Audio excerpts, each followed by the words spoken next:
Match জিতে Lionel মেসিকে নিয়ে একই বললেন লাউতারো মার্টিনেজ। মেসি আমাদের আইডল, তার চোখের পানি আমাদের সবাইকে আরও সাহস জুগিয়েছিল। আমরা দ্বিতীয়ার্ধে বেশ অগাচর ছিলাম, কিন্তু মেসি ভাই যখন কেঁদে কেঁদে মাঠ ছাড়লো তখন ডি মারিয়া আমাদের বলল মেসির জন্য জিততেই হবে, তার চোখের পানি বিফলে দেওয়া যাবে না। এক সময় কিছুতেই কিছু হচ্ছিল না। আজ ফাইনালে খেলার মূল সময়ে অনেক চেষ্টা করে গোল করতে পারেনি আর্জেন্টিনা ও কলম্বিয়া। অতিরিক্ত সময়ের 22 মিনিট শেষ হয়ে গেছে, ততক্ষণে সবাই টাইব্রেকারের প্রহর গুনছিল। অবশেষে 122 মিনিটে গোলের মুখ দেখল চলতি কোপার ফাইনাল।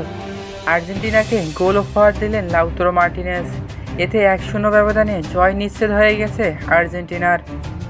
আজ সোমবার যুক্তরাষ্ট্রের মিয়ামি হার্ড রক স্টেডিয়ামে খেলার মূল সময় শেষেও পরিসংখ্যানে বিশ্ব চ্যাম্পিয়ন ও বর্তমান কোপা চ্যাম্পিয়নদের মতো খেলতে পারেনি আর্জেন্টিনা।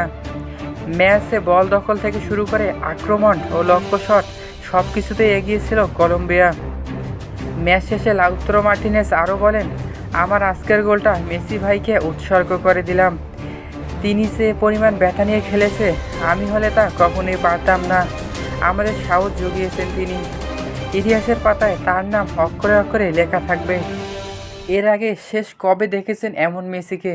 বুড়ো বয়সে এসেও তিনি যে পরিমাণ কষ্ট করে ম্যাচটা খেললেন